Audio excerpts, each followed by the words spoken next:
Hey, this is TJ Wilson, aka Tyson Kidd, and you're listening to Stu's Wrestling Podcast. You're listening to Stu's Wrestling Podcast, established 2019, direct from the North Wales coast. His verbal skills definitely outweigh his wrestling ability. It's time for British Wrestling's sharpshooter, your host, Stu Palmer!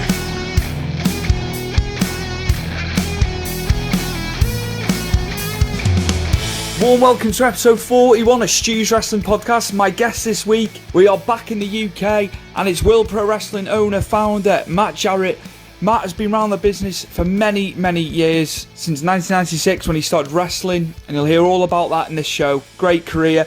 He then went into booking and promoting. He's the owner and founder of World Pro Wrestling. He's done SuperClash events with some of the top talent from New Japan over the years. He's had AJ Styles, he's had Tanahashi, he's had the living Japanese legend Jushin Thunder Liger, among many other talents over the years. So sit back, relax. This is World Pro Wrestling's Matt Jarrett, who promotes the SuperClash events down in Cheltenham. Enjoy. Right. It's my honour and privilege to have on this afternoon for Stu's Wrestling Podcast, the promoter of World Pro Wrestling. It's Matt Jarrett. Yeah, how you doing, Stu? Hope you're well up in the North Wales area, and let's get cracking. Let's lay the smack down, baby. Yeah, man. Thank you. I'll say this a lot to you. Thanks for sparing the time coming on, Matt. I appreciate it. You know, no problem. You on the UK scene, you know, you're well known, and I appreciate it, man. You've done it for a number of years. So yeah. How have things been during lockdown? I normally go chronologically, but I'm going to start with that. We'll start with that first because it's, you know, current and topical. Yeah, everything's been okay. Well, not really. In the beginning, well, I worked part-time in the hospital as a cleaner, just doing some work at the hospital. So when we talk about lockdown, so about 4 o'clock, I can leave the house and I go and do my job till 10 o'clock, and then I come back home. I have been following the regulations. You know, I don't think people can blame the government. As human beings, as men over the age of 18, if people are saying stay in, it's quite simple. It's not hard. Stay in. Simple. I've been exercising out in the back garden. I brought some dumbbells and stuff like that. You know, before the lockdown, I've got a stepson who's 11 years old, and we find out he had type 1 diabetes, and we never knew he had type 1 diabetes, and he actually was in the hospital in the recess, and we didn't know how close it was to actually, he could have been meeting his maker. So with this lockdown, once it started coming in, me and my girlfriend, my fiance now, we've really had to be strict because, you know, her son's got this type 1 diabetes, and you know, so really we had to follow everything because we didn't want anything to happen. So, you know, we had to take it very serious at the beginning. Oh, so I'm just glad he's got through it, man. Yeah, he's kicked out. He's back to his normal ways, playing on the PlayStation and, you know, using funny languages which young kids should not use. But, you know, in this Fortnite game, I tell you, I wish I promoted Fortnite. I'd be a millionaire. But still, you know, I'm a wrestling promoter, not a Fortnite promoter. When did you first start watching wrestling? It's always my first question, this, Matt. Well, I'm 40 years old, so wrestling was still on the telly when I was born. I was born in 1979, so I started, my first memory of actually watching wrestling was I used to watch it on a Saturday afternoon. My dad's from Jamaica originally, but came to England in 1960. But my dad actually lives in Brixton, and I don't know if you knew, but back in the 60s, 70s and 80s, Dale Martin's joint promotions used to run, and their offices were in Brixton. So going about all this, I used to go sometimes every Saturday, every so often, we would go to a special cafe in Brixton on the Brixton High Street. And in this high street, in this cafe, there was always, like, I know you've watched film like Barbershop and all the old black movies where people go and have their hair cut. Well, in this cafe were all the pictures of wrestlers. It wasn't boxers, it was wrestlers, and there was Big Daddy. And I used to ask my dad, I said, Dad, who's this? And he would tell me. And so I started getting intrigued with wrestling when I was very young. And I would say, about 6 or 7 or 8, that sort of age, I started watching wrestling on television. And when I was about 11, my mum took me to Cheltenham Town Hall. And then I started seeing Rollerball Rocco, Marty Jones, Danny. I mean, you name it, I saw. I saw PN News the first night he came to England. I think he had his first match in Cheltenham Town Hall. So I was there when Big Paul had his first match in the UK. Actually, Paul worked for me later on, but this is before I even dreamt of becoming a wrestler or training to be a wrestler. And it's funny now that watching back then all these guys, 20 years time, these guys would actually work for me. So it's crazy, really. And I've promoted in the same town hall twice, so it's been kind of loops and roundabouts for me, if you know what I mean. That's awesome that it's gone full circle with the booking of the guys. That's cool. Yeah. I like that. Which guys did you gravitate to? Obviously, you've talked about some of the classic British guys from World of Sport. Which guys? Yeah. I think when I first went to the town hall to watch wrestling as a kid, the 2 guys that really stick out to my mind now, first would be Danny Collins, obviously from the southwest of England. He's Bristol, I'm Cheltenham, and we have become great friends. And later in this interview, I'm sure that's gonna come up. Danny, I always was intrigued by an Irish wrestler called Tony Stewart. Can you remember him? He used to always run up the ropes, do like this somersault comeback in 1, 2, 3, and I always loved him. And I spoke the Liverpool lads, Robbie and Dot Dean, and the first wrestler I actually spoke to in person was a guy called the British Bushwhacker, Frank Casey. So, and I asked him, I said, why haven't you got a real chicken when you've got a rubber chicken? So, it was, but I would say Danny, and there was another wrestler who I followed for years and years. Is a guy called Johnny Smith. I don't know if you know Johnny Smith. I'm trying to think. Obviously, a lot of the guys I can remember, but I'm a bit younger than you. Just only slightly younger. Johnny Smith tagged up with Dynamite Kid after he'd had to split up with Davey Boy. Right. Okay. And he wrestled he wrestled over here, but he went over to Calgary, and then he went toward Japan, and then I would say around about 91, 92 period when Dynamite was still wrestling over here after his career was over, I would say Johnny used to come over and maybe do a couple of tours with, and they would wrestle as the Bulldogs, and I obviously used to see Johnny Smith quite a lot because back in those days, you used to put it in the magazines, which you could buy at the shows. Johnny Smith, the British Bulldog, Davey Boy Smith's younger cousin or something like that, and you believed it. So, Johnny Smith was one of the big wrestlers I used to enjoy watching. Well, would there be certain events on the calendar, like the pay-per-views and that, there's certain events that you thought, oh yeah, I've got to watch that, and even now, ones that you can look back fondly on when you were younger? Yeah, sure. My mother, might have been my 12th birthday, October the 3rd, 91, or is it 92? I'd have to Google it. Took me to the Royal Albert Hall, and I actually went to watch the Battle Royal at the Royal Albert Hall. You remember they did that at Davey Boy? That was actually on my birthday as a birthday treat. And my mum's a single parent, by the way, and so yeah, she took me to watch that, and I can remember we stood outside the venue, and the wrestler I actually met was Davey. Actually walked past me, and the wrestler who actually shook my hand and actually gave me 2 minutes of his time when they came out the venue and got into the bus. But the wrestler who shook my hand and really spent a few minutes was Kerry Von Erich, Texas Tornado. So wow. That's when I first met Kerry. I was probably about 11 years old, and then I used to watch the WWE. I think most people did at that sort of age. And I would say I was a big Hulk Hogan fan. I've got to admit, I was a Hulkamaniac. I was Bret Hart, me, Matt. I was Hulkamania. Yeah, man. Still to this day with Bret. Yeah, I loved it. Yeah. I watched. I think, and then later, obviously, I watched Shawn Michaels, and I just thought this guy is totally different, man. He's blowing he's blowing a different style, man. This is like if Ice Cube was the beginner of gangster rap, Shawn Michaels is the 50 Cent man. He's the one who brought it in the club. You know what I mean? Right, going to fast forward a little bit now. When did you start training in pro wrestling? When did that come about?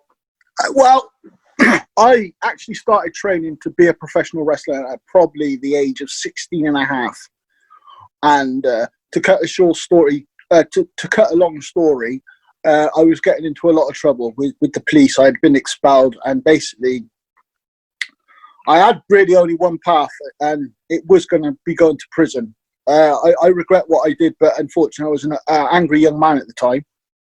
And luck had it on my side, and sometimes I say that sometimes there is a little angel in your corner, and, you know, some things happen for a reason. I found wrestling. I originally found it through a guy called Mad Eli Collins. I don't know if you knew Mad Eli. That's actually Danny and Peter Collins' uncle. He used to wear badges. And he told me about a wrestling school in Trowbridge, which was run by a guy called Gareth Humphries, gangster and all that crowd. And I did the basics there, but then I met a MC called John Short, a very famous MC in the UK. And he told me about Pete Collins' wrestling school in Bristol. And I put two and two together. This is Danny Collins' brother, Pete Collins.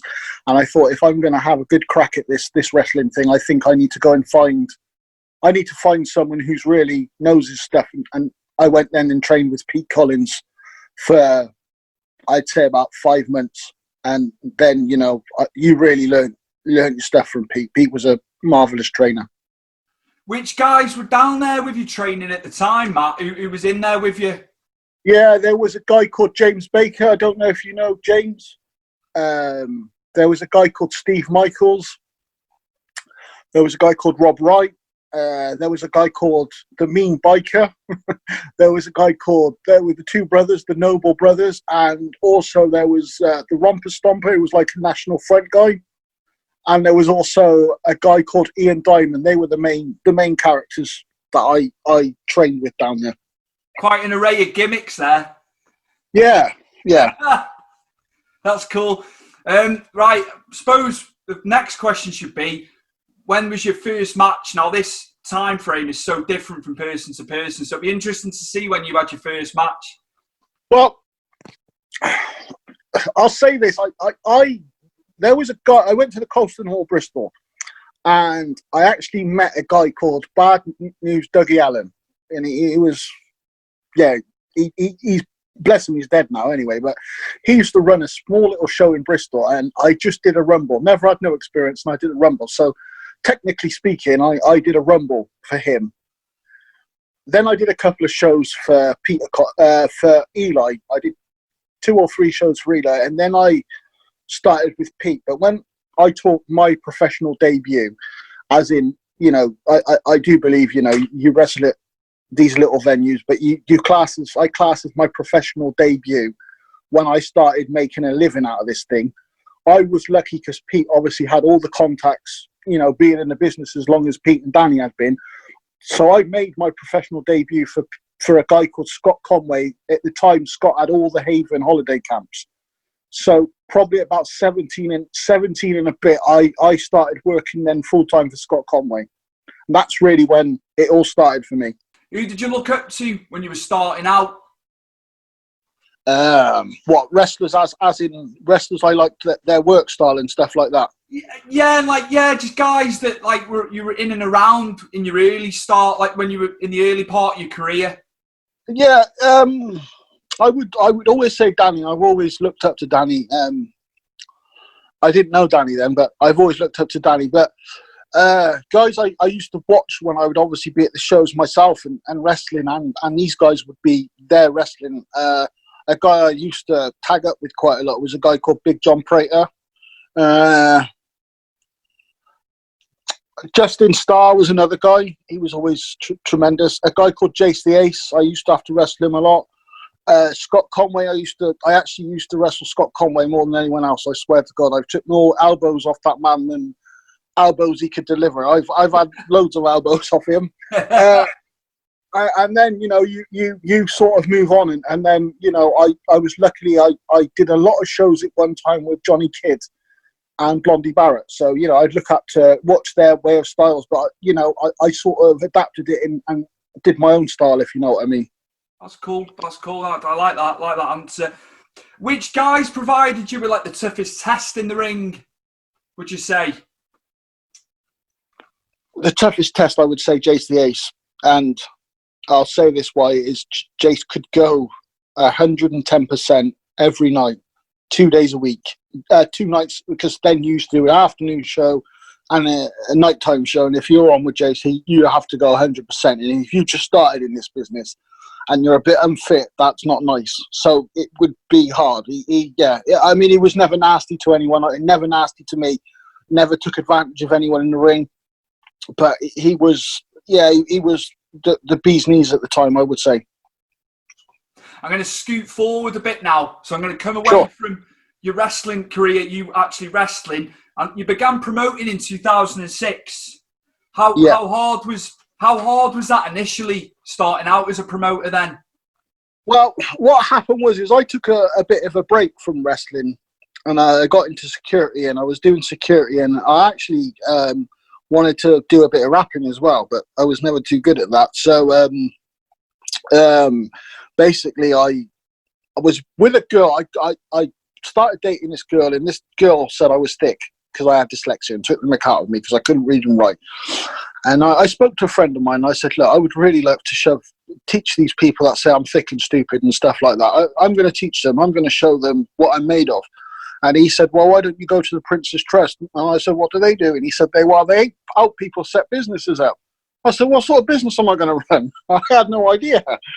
And I went there and I just spoke to them. And they said, well, what have you done? And I said, well, I used to be a professional wrestler. And the bloke looked at me because I'm only like 5'8". And still back then, wrestling, in 2016, people still thought wrestlers were big, huge guys and stuff like that. And I said, no, I seriously was a wrestler.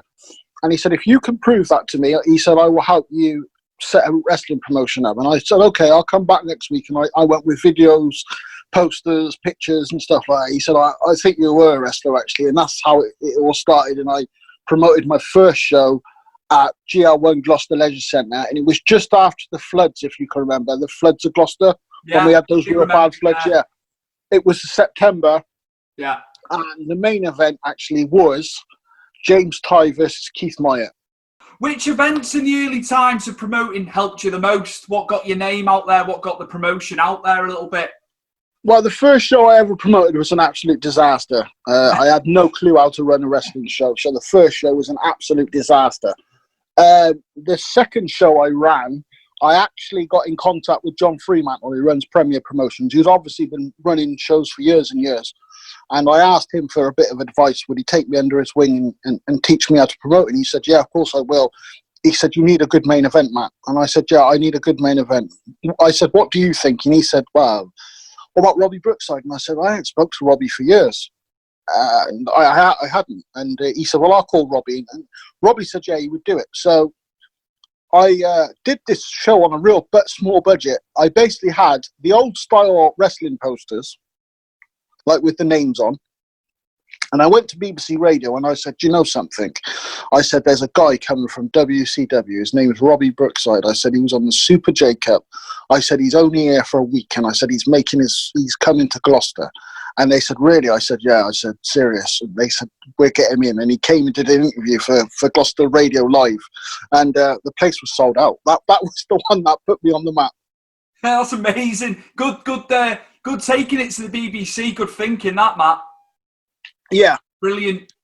Really, that was the start, and I also knew a guy who worked at the local media as well. So I think I had like a little press release and wrote about Robbie Brookside, and they put that in the press, and there was a picture of Robbie, and I think everyone thought Hulk Hogan was coming, but it was really Robbie Brookside. But it did its job.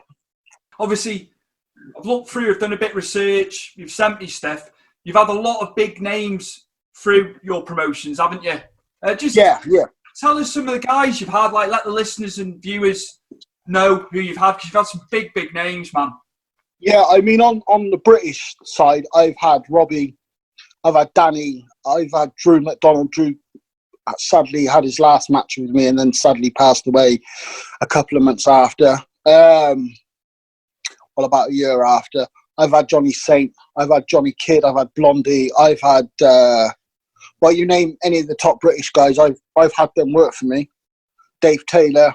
And then if you talk internationals, obviously my first international coming over was Jushin Thunder Liger.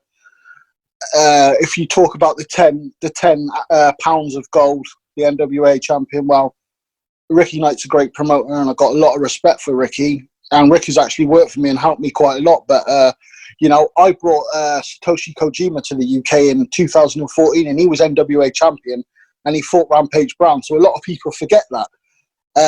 I've also had Tanahashi, AJ Styles. So, yeah, I've had a lot of international wrestlers. And recently I've had Too Cold Scorpio, Kendo Kashin, and Kerry Von Erich. Ross and Marshall Von Erich. So, yeah. How is it? Has it been tough getting hold of the guys and getting them on, or has it been quite easy getting them to come on the shows? Well, the deal with New Japan Pro Wrestling was I phoned another promoter who was dealing with him, and he didn't want to play ball with me. So I actually phoned up Marty Jones, who obviously previously worked for New Japan Pro Wrestling, and Marty Jones put me in contact with Fergal Devitt. And Devitt then gave me the contact for Tiger Hattori, who then I dealt with for New Japan Pro Wrestling. I think Tiger Hattori's retired. The first time I was just going to bring Liger over. Originally, my first plan when I brought Liger was, let's bring Liger over and Liger only over himself. But then Tiger Hattori and me were talking and he said, look, what about Kojima? You could have an NWA heavyweight title fight at GR1 at your event. And I said, yeah, I'll have him. And then I got in contact with Harry and Chris Devitt, and I still have the email off Tiger Hattori, and he said, you have a very good show. So that was a New Japan bloke saying, you have a very good show. And then I got AJ through Tiger Hattori, but he obviously put me in contact with AJ's manager, Bill Brenz. But that's how I got AJ really through Tiger Hattori, because Tiger Hattori then said, AJ signed with New Japan Pro Wrestling, would you be interested? And then I brought AJ Styles, I had Tanahashi, came with Liger, and we also brought Chris Bambi Killer, who was with All Japan Pro Wrestling at the time. He went on with Tanahashi, so we had sort of like the New Japan versus All Japan on. Yeah. That's awesome, and then, you know, once you sort of got that sort of thing out there and people know you've got those type of guys on, it's very easy to get more talent, because when you've got that type of talent, more talent just follows. How have the SuperClash shows been for you? If you could maybe speak about them a little bit, just let the viewers and listeners know about them. Yeah, I mean, the SuperClash shows themselves. I mean, the first one we did, which was March 2014, I think, which was Liger against Roy Knight. That was a brilliant show. There was a lot of hiccups on that, because I've obviously gone from running British shows, which would technically speak in World of Sport style, but I just class it as British wrestling. And then all of a sudden, you've got guys like Jushin Thunder Liger coming in, and I think what happened was then you're trying to link then the World of Sport style of promoting to the internet style of promoting, and the two promotions are total different markets. And I think, I do believe now, that maybe some of the internet fans at the time didn't believe Jushin Thunder Liger was coming, but he was there. We had paid him, and a lot of some of the internet wrestling fans don't think that Jushin Thunder Liger and Satoshi Kojima came here before they started their careers with New Japan. They came here to learn their craft. So, of course, they're going to know how to wrestle the UK style. They know Danny Collins, because when they were young boys and they came here, they used to wrestle with Danny. I spoke to Liger himself when he was with me, and he said the best matches he had when he was in the UK in the 80s was one with Rollerball Rocco. I mean, their matches were awesome. The other one was Fit Finlay, and the other one was Danny Collins. They were the best matches he had, and he told me that himself personally. It says it all, Matt. A legend like him. That's sort of high praise for our UK style. That is. Yeah, absolutely. You know, the Americans, I think they're in awe of it, aren't they? Even to this day, the big, the likes of your Daniel Bryans and that. Yeah, I mean, some of the Americans I've brought over, Hernandez won. When I spoke to Hernandez and he came over, we got off, picked him up at Heathrow Airport. We went up the M4. I don't know if you've gone up the M4. There's a motorway services up there, about three stops up, which has got a Burger King. So we stopped there and started eating. And, Hernandez told me there and then, he said that one of his idols was Robbie Brookside and Danny Collins. And I said, well, you're going to meet these guys tomorrow. Not Brookside, but Danny Collins. And he was flabbergasted. And even like to the extent where we talked to Cold Scorpio, Scorpio went to Germany after he left WCW. He went to CWA. And he told me, he said some of the best matches he had when he came to Europe after he had wrestled with WCW was with Danny. So it speaks, I mean, even if you talk Chris Benoit and stuff like that, when Chris Benoit came over to Germany, and Danny said this on a podcast, that Dynamite Kid sent him over and told him to speak to Danny and introduce himself, which he obviously did. So, again, no matter what Chris Benoit has done, put that aside, he was still one of the greatest performers this industry's ever seen. That, man. I agree. Wholeheartedly, 100% on that. You've obviously spoke to me prior to the interview a little bit. You were saying about scheduling a show in February. So the question was, what are your plans promoting into the future? What's going to be happening once you can do shows again? Yeah, well, over the last, I would say, about 18 months, I really started, I thought to myself, I put it down on paper, and I said, Matt, if you really want to promote, you've got to put it all down on paper. So I really put it down on paper.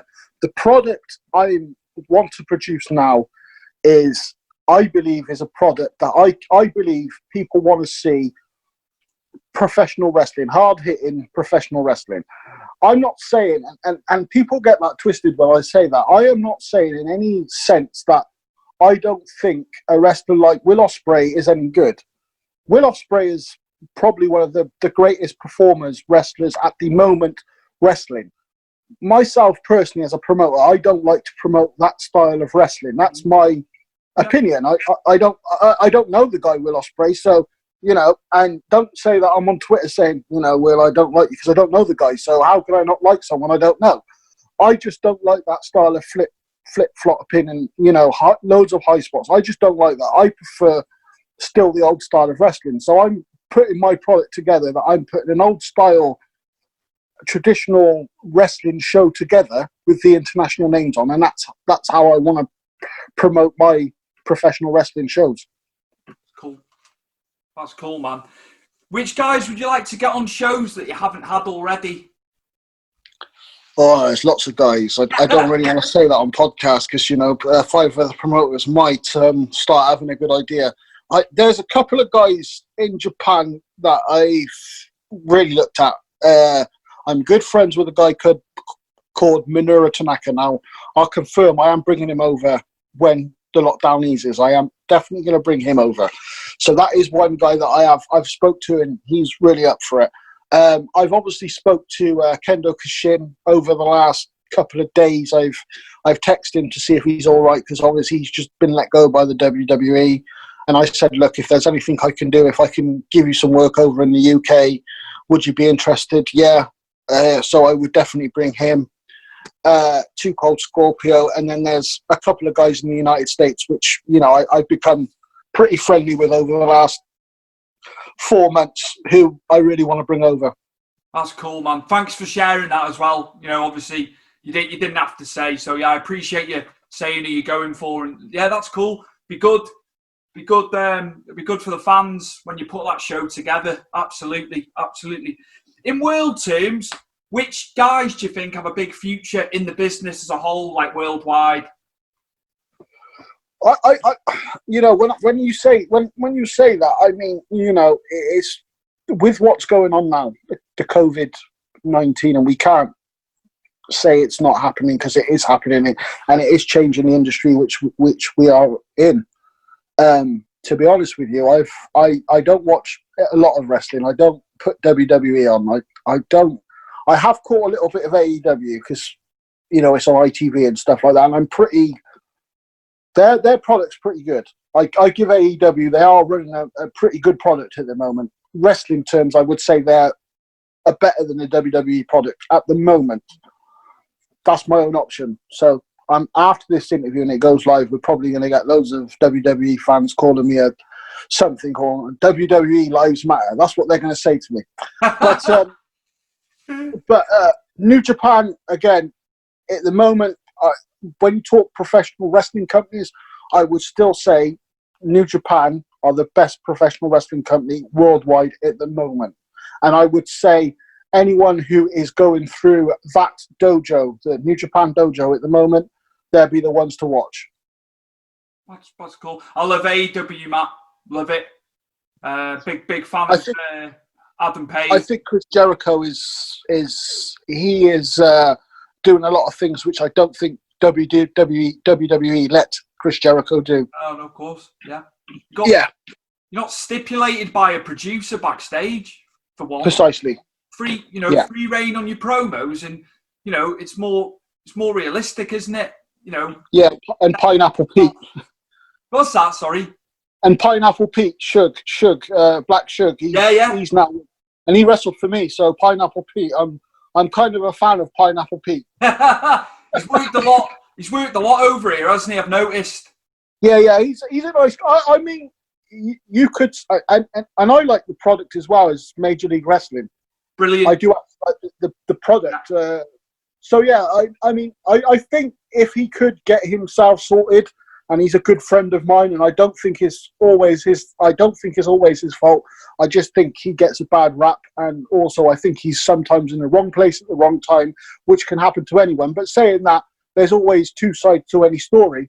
Teddy Hart, I think if Teddy Hart got himself focused on professional wrestling, which I think at the moment, the last two times I've spoke to Teddy via WhatsApp and via call and stuff like that, Teddy at the moment is 100% focused on professional wrestling.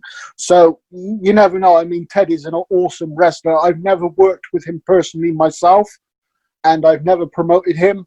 But, you know, I've had his cousin Davey Boy Smith wrestle for me quite a few times.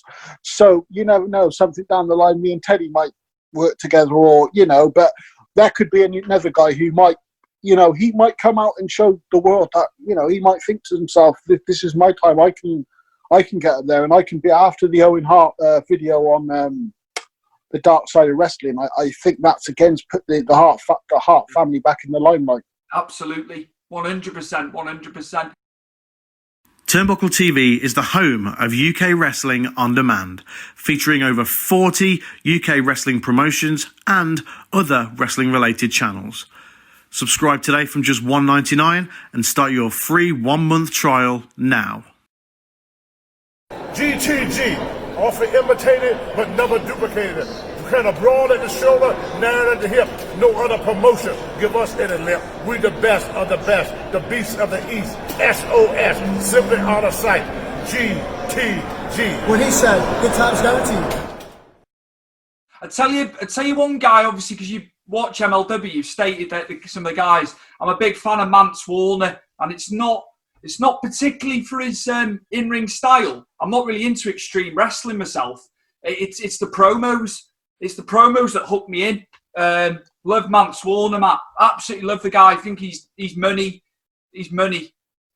I mean, when you're talking about guys coming up the ranks, I mean, the new talent coming in. I mean, you've got to look at Ross and Marshall, Von Erich. And the reason why I'll say this to anyone is why watch them. It's easy for me and you to say, okay, I've been to a wrestling school. I've been doing this since I was 16 years old. I'm 40 now. So, yeah, I know a lot about wrestling. The Von Erichs, this is in their blood. Yeah. They were brought up. Their granddad, their father, their uncles, their whole family dynasty is wrestling. And regardless of how many families there are in the wrestling world, you know, the Knights, the Harts, the Von Erichs, the McMahons, all the different families around the world who do professional wrestling. If you really look at it, still to this day, the royal family of professional wrestling are the Von Erichs. If they're, well, they could be the Kennedys because of the tragedies that have happened in the family, which is unfortunate. What has happened to them, and no family deserves to go through that. But you know, I see those two boys, and I've spent a couple of days with them, and I know their hearts and passions in this wrestling. I spoke to Phil Powers after his match with Ross and Marshall, and he said he's never been hit so hard by anyone. These boys just like to fight. It's that Texas style, and they just like to fight. World Class Championship Wrestling reboot.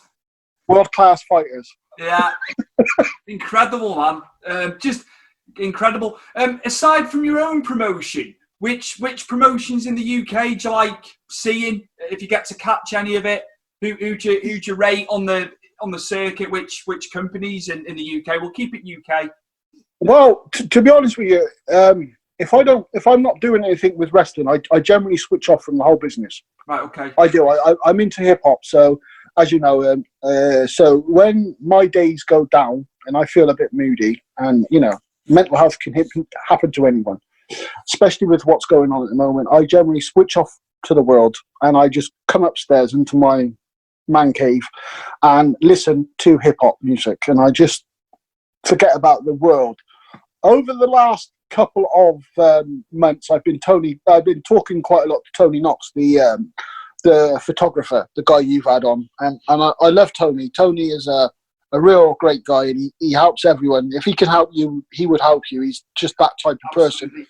And he's been sharing me different promotions which I should watch. And I said, well, I'll tell him not really. And he said, well, Matty, you know, if you're going to start again, you've really got to see what your competitors are. I can honestly admit, I've watched this promotion called Fight Club Pro. Yeah, out of Wolverhampton. Yeah, and I've been watching this other promotion.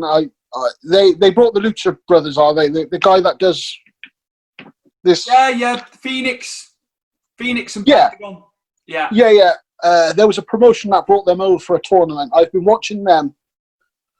I've also been watching, and I got this from Kevin Sullivan. I've been watching a promotion called PCW Ultra. They're based over in LA. Heard of it? Yeah, I've seen bits. And I'm also actually good friends with the guy that runs Great North Wrestling, Hannibal TV. Yeah, Hannibal. So I watch quite a lot of his stuff. But like, you know, if say a wrestler tells me about a certain wrestler, my girlfriend will tell you this, and it does her head in. We'll go to bed and I'll have YouTube, and I'll be trying to find out these different wrestlers, and I'll be watching different matches just to see if I think so. So at the moment, there's a lot of great talent. I tell you, there's a good guy, and a lot of people sort of don't. Well, they know who he is, but I don't think he gets the credit he deserves. There's a guy called Ryun Fujiwara. Now he's an Australian that's based in Japan. Right. Okay. And he actually didn't go to Japan to wrestle. He went to Japan to teach English, and then he got into wrestling and went through the Japanese dojo system. Wow. I'll actually see if I can get you in contact with him, because it would be a good thing for you to do with a person who lives in Japan and stuff like that. But he's a very good wrestler, and he's not on like All Japan or New Japan. He's pretty independent, but he's pretty good, man. I like his work. Tell you what, I do like it. The product at the moment is the NWA product. Yeah, absolutely. I think they're definitely. I think they've got the right backer. They've obviously got the right backer, because that guy's loaded, and I think that helps when the promotion's got a money man. If a promotion's got a man who's got a lot of money, you will go places, because you've got the resource to get what you're looking for. So only, I know obviously Billy's got the money, hasn't he? He's got the infrastructure behind him. To be only running it as a YouTube, as a weekly show, is incredible, isn't it? Yeah. And there's a guy on there called Elijah Burke. Do you know Elijah? Yeah. I know Elijah. Yeah. He's a pretty good guy. I know him pretty well, actually. We were going to do some business together last year in 2018, but something happened. But he's a very, very talented guy. There's a lot of talented young wrestlers around at the moment. I think the problem is with it now, and you know, people said it was a lot harder when I came in, which obviously it was, because the business then, when I started in 97, 98, 96, 97, it was still pretty much kayfabe, right? And, you know, I was pretty, I mean, they say about privilege, I was pretty privileged to get where I got because I had the right trainer, Pete Collins. That opened a lot of doors for me. Yeah. The problem with it now is a lot of wrestlers who are coming through, they're going to wrestling schools or however they're getting into it. There's loads of wrestling schools now, and I don't like to make opinions about how people make money and stuff like that. But really, if you want to become a professional wrestler, you've really got to learn the craft right. And you've really got to go and learn by a professional. You can't be taught by someone who's only been wrestling for 2 years and he's had 20 matches. You've really got to go to someone who's been at it at least 10 years. And other than his own promotion in his own school, what he's running, he's got to be able to get you the bookings at other shows. Yeah. Because if you're in Cheltenham or Gloucester, where I am, in the Southwest has a style of wrestling. And you can ask the different territories guys, and anyone will tell you this. If we're saying, so the Southwest, my area, it's got its own style of wrestling, the way we're taught. But then when you go up to Oric Williams, the North Wales bit, they've got a different way of wrestling. Then you go to Brian Dixon, he's got a different way of doing it. Then you go down to John Fremantle, he's got a different way of doing it. And then you go over to Norwich, Ricky Knight, they've got a different way of doing it. Then you got to Scotland, the ICW guys, they weren't there when I was there. That was Shane Stevens, enough said about him. But, you know, now ICW Scotland, they've got their own little way. If you went over to Ireland, they've got their own way of doing it. You go over to Germany, I've never been over to Germany or Europe and all those places. I've wrestled European wrestlers, but then they've got their own style, and that's the thing. I think you've got to learn all the different styles. But I also think the big problem with British wrestling, and I always say this, and Danny said this to me quite a lot actually. If you think about it, there's two countries in the world that have never followed the American wrestling style. One is Mexico and one is Japan, and they're still booming, and business is still booming, and they've never copied the American style of wrestling. They've always had their own identity, and I believe we need now to keep our British identity of wrestling. We still are the most classiest, the classiest wrestlers in the world. We're known for the best style of professional wrestling. Well, if we are the best country with wrestlers, well, why aren't we using that style to make it go where it's got to go?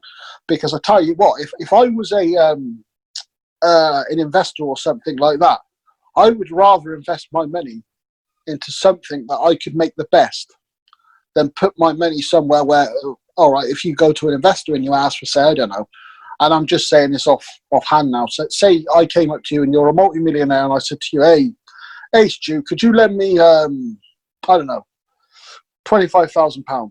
And you'll say to me, what's it for? I don't know, I want to be a professional wrestling promoter. Okay, that's pretty wide. Why do you want to do this? And I'll say to you, well, I'm pretty good at wrestling and it's phenomenal all around the world at the moment. That ain't really giving an identity to an investor. If you say to him, well, I'm a British promoter and I thoroughly believe in the next 3 years British wrestling could be the best in the world, you're going to get definitely a bit more incentive if you say that to someone. That's cool. Yeah, just give it. I'm with you on that. Just to go back to obviously to Oric, because he was local to here, but, you know, pretty much local. I've heard so much good stuff about Oric Williams. How was Oric for you, Matt? Well, I wrestled for Oric about 8 times. But I spent a lot of time in North Wales, and I'll tell you how this happened. I went and did one summer season for a guy called Owen Sterry. I don't know if you would know him. His name was Texas Joe Savoldi. And he was like this big English, well, he lived in Wales. And he is the typical person that eats chips on a Saturday, goes to the pub, has a couple of fights, comes out with his all eyes bashed up, and then goes and finds his curry and then goes home and gets in his taxi, burps when he gets into bed and wakes his wife up and she said, "What's the matter?" You know, the typical person. Anyway, Texas Joe Savoldi had this funny idea that he could be an American cowboy and he had to be a blue eye for some reason. And he was wrestling guys like me, and I was like 26 at the time. And I used to have a leotard with Union Jack on the back and had a jacket with Union Jack. So anyway, you know, he's the boss, so you have to be a whatever. So I took the limelight and called myself the British Bruiser. And I wore gloves to the thing. And I used to have also a Rey Mysterio mask. This is before, obviously, all this was going on. Before Rey Mysterio really went to the height, I had a mask. And I also used to do a guy called Firecat. That was for Oric. And that's what Oric used to put me on, is every time I used to wrestle at Wales, at the real town hall was Firecat. And the one day, he gives me a bollocking. I was coming out of the ring, and this kid came up to me and said, "Hi, Firecat, can I have your autograph?" I said, "Yeah, sure." And I signed an autograph and went in. Oric said, "You stupid idiot, why did you speak?" And I said, "Well, he asked me for an autograph." He said, "I've built you as a bloody Mexican, you idiot, and you're speaking piss." That was the first time I felt like what Oric was about. But yeah, Oric was a cool man. He was a cool guy. I liked Oric. I've heard stories that Oric, you know, I've heard he could be a nasty piece of work if he wanted to. Different times back then, but Oric was always a good guy to me. I've heard across the board when I've ever asked anyone. I mean, like, when I talk about wrestling promoters, you talk Oric. I mean, Brian Dixon, there's a prime example. I've had words with Brian, which, you know, I think everyone has words with everyone, really. But do I hate Brian Dixon? Of course not. I respect what Brian Dixon's done. There was an incident once, which I'll say now. I don't really want to go deep into it, but there was an incident where I got hit by a wrestler. I'm not going to mention the guy's name, but I got hit on the side of my cheek as I was leaving the venue. I'd done my match and gone home. Well, leave my match, and I'm just about to go down the stairs at Bristol to go out to go home to catch the train back to Cheltenham, and I got hit.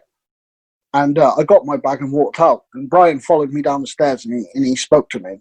And he said, "Just go home. Don't worry, I'll call you tomorrow." Anyway, to cut a long story short, James Mason told me that straight after that, Brian went into the dressing room and sacked this wrestler. And for that, I've always respected Brian, because no matter what people say about Brian, he's never been a bully, and he doesn't condone bullying.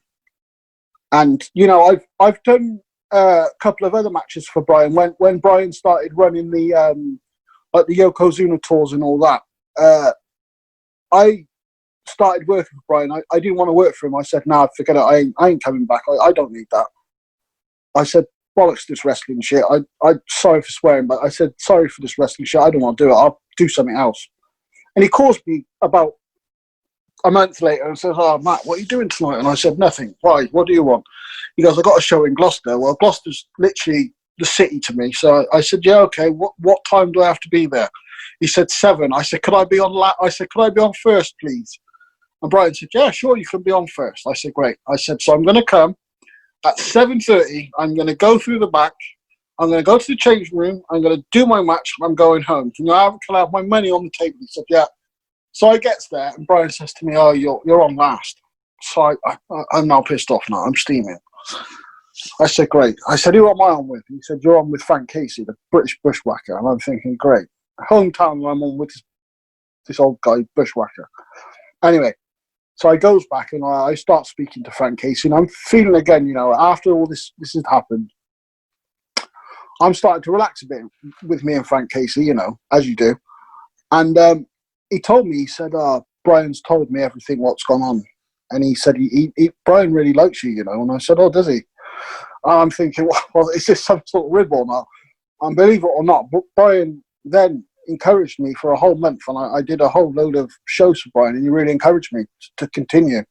So I give him that. And like when I brought Liger over the second time, Brian actually phoned me. We'd fell out. We had a fallout about something. And Danny phoned me first, Collins, and asked me to phone Brian. And I said, "Well, you know," and New Japan actually phoned me, and I actually phoned Brian Dixon up, and I spoke to him. And I said, "Hi, Brian, it's Matt Jarrett. How are you doing?" Yeah, I'm fine. How are you, Matt? And he said, "Matt, I really want Liger because, obviously the history between the two of them." I said, "Yeah, take him."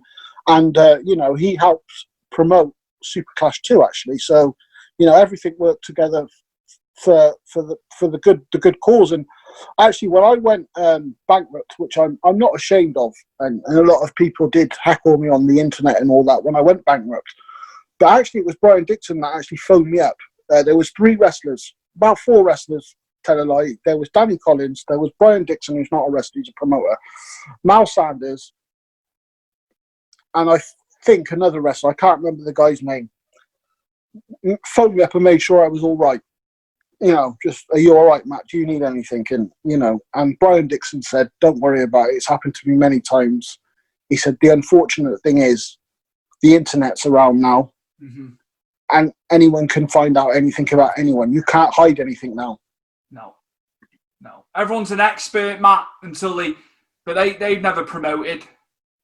Well, the problem was after, the bankruptcy happened, it obviously, they put it in the papers and everything. So some person, I don't know who it was a fan, he actually went and put it on all the forms that I was bankrupt. He gave my address, told everything that I was a thief and stuff like that. And I don't know why he's coming at me for. And I have never said this on paper, or I've never said it to anyone, but, people go bankrupt every day. For whatever reason. I had my reasons why I had to do it. If you're in a financial difficulties like that, it can't be helped. After that bankruptcy thing, I made a couple of stupid mistakes, which I know I made a couple of mistakes, and that didn't help my reputation, and I know that. But, I'm openly and honest, willing to talk to you right now. What happened is basically I had a few mental breakdowns. I had a few mental health issues. But unfortunately, for about 2 years, not even 2 years, I would say about 12 months, I actually hated everyone except for myself. I blamed everyone else. It wasn't my fault. It wasn't Matt. I didn't go bankrupt because of my own doing. It was someone else's. So if I had known you, it was your fault. It wasn't my fault. And then after 12 months, I went and spent some time with my sister, who sadly passed away about 2 years ago. And she sat there with me. My 2 sisters were sat there with me, and she said, "You made this happen." And I said, "What do you mean?" And she said, "Tell me, why did you go bankrupt?" And I'll say it now on front of this podcast, how it happened. It was never the wrestling that made me go bankrupt. What made me go bankrupt was the lifestyle outside wrestling. So the promotion, that was perfect. When you don't come from money and all of a sudden you've got, I don't know, 14,000, 20,000 in your bank, then you can do what you want. You can start buying flash clothes. You can go for meals and stuff like that. And if you don't know how to handle money, that money can soon go. And eventually the problem was that I was living on credit and I didn't understand how to live off credit. If you understand how you can live off credit, it'll all be fine. If you don't know how to live off credit, unfortunately, it will affect you and something bad will happen. And man to man now, and I don't know if you've got children, I hope that the next generation, and when I say the next generation, not the 16-year-olds who are leaving school now, I hope the 6-year-olds who are starting school, like my nephew, start school next year, hopefully with the pandemic.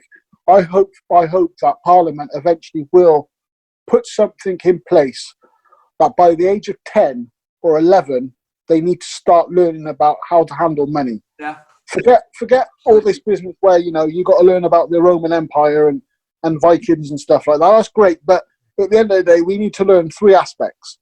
Cooking, you need to know how to cook. 2, you need to know how to wash. And 3, you need to know how to handle your finances. Those 3 things, you can actually be great. Everything else, besides the point. These 3 things are human necessities. You took ownership of it though, didn't you? You were saying you were blaming everyone. You took ownership of it, and that was from the story you were telling me, your sister, explaining and talking to your sister. So that was cool that you took ownership of it. Mate, it was that bad. I tell you a story now, and I don't even like to bring this one up, actually, because I feel kind of a bit embarrassed now, but I nearly ended up in court over this one. Lucky I didn't, because the person from that West actually called me, and we had a long little chat, and, you know, that was really the time I thought to myself, oh, crap, I better stop this now. I found out, and I tell people, do not listen to what the press says, or you know, when you're going through bad things, don't just switch off. You need to switch off and just get your life back to normal. I found out, I never knew this, about the involvement with these big high street banks and the slave trade. Sorry to go on about this, but then I started hating the banks, and I wrote